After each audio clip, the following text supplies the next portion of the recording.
Friends, it is May 8th on Read the Word. Hope you guys are well today. And we are looking at Psalm 22. And I'm kind of chuckling to myself thinking of our lesson from yesterday when we just gave so much courage to our faith, right? With that Spurgeon quote talking about how when we're on our knees that can be confident that we're being set apart and that God chose us, and it will strengthen our faith for whatever we're going through. And looking at David, knowing that he's been set apart and he's been called, and that was his divine decree to be king, and we are divinely decreed to be children of God because of our decision to follow Christ through salvation. And then we have this word today from David, very first verse of Psalm 22 is, my God, why have you abandoned me? For are you so far away? Why are you so far away when I groan for help? And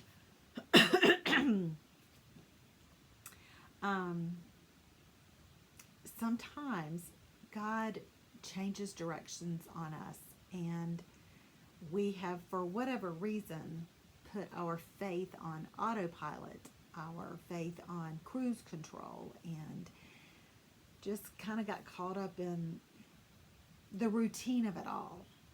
There's a huge danger in that. Lesson for another day, but there's a huge danger in that. And sometimes God can seem far away because we're really just not keeping up with where He is, if that makes sense.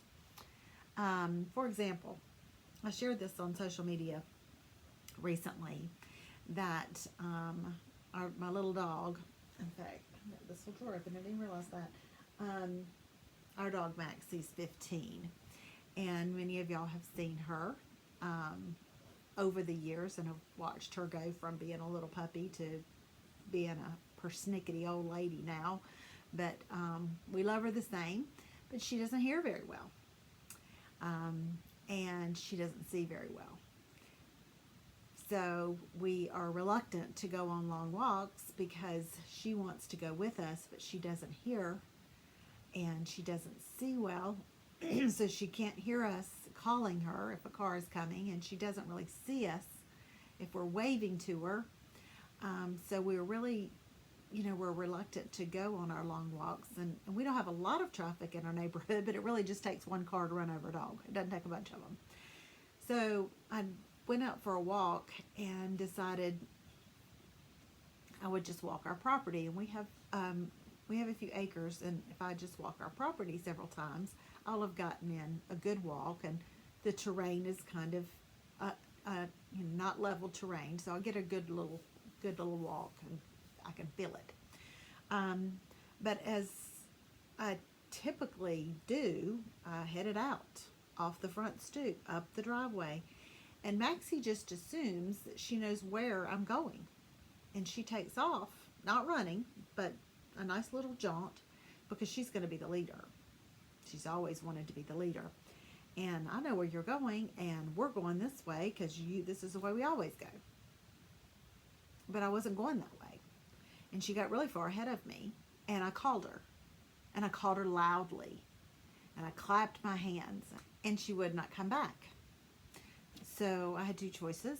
I could just continue my little walk and go on my direction and trust that she would come back and start following me, or go get her. So I decided she's a smart dog. She's going to realize I'm not back there. I'm not behind her. We're not going our normal way. That's the way we used to go, but we're not going to go that way anymore. It's really not safe anymore. Well, she won't know all that, but she'll know I'm not there. So I got halfway around the property, and she comes, with me. Catches up with me, and we start walking. Well, then we get up to where the gate is that comes to our driveway, and she goes again in the way that we normally go. Maxie, we're not going that way. Maxie, we're not going that way. Maxie, we're not going that way. again, she didn't listen. But she didn't go quite as far as she did before. She turned around and looked at me. And I was like, we're not going that way. I kept on around our new pattern. She came back. Didn't take her quite as long. But by the time she got to me, she was breathless.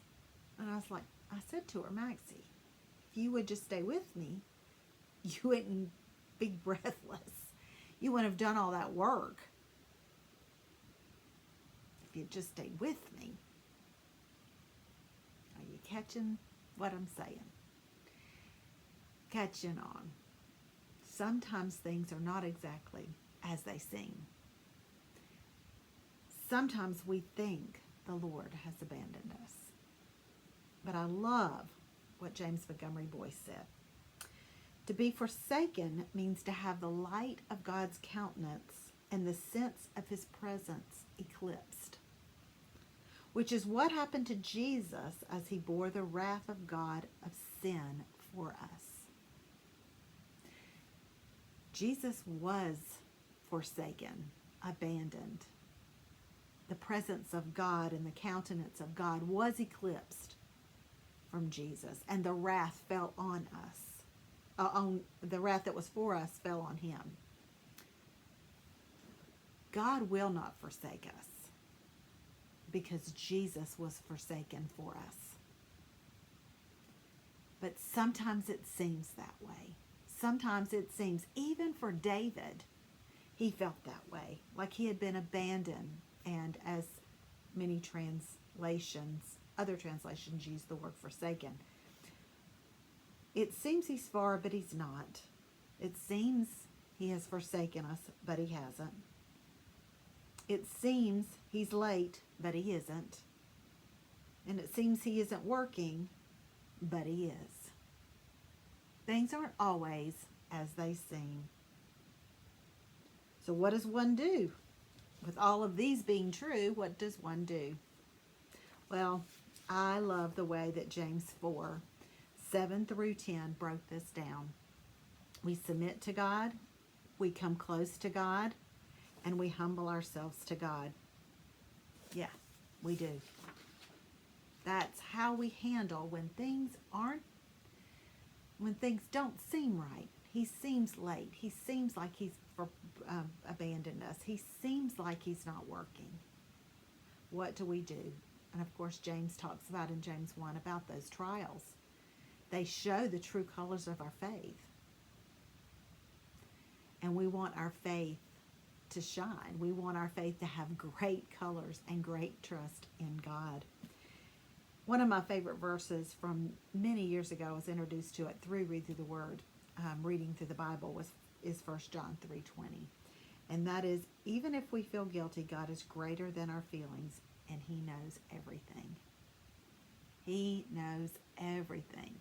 He's greater than our feelings. Often we feel guilty when we're not. Often God seems far away when he's not. He hasn't forsaken us. He won't. He's not going to go against his word. He will not forsake us because Jesus was forsaken for us. I hope this has encouraged your heart today. We'll see you next time on Read Through the Word.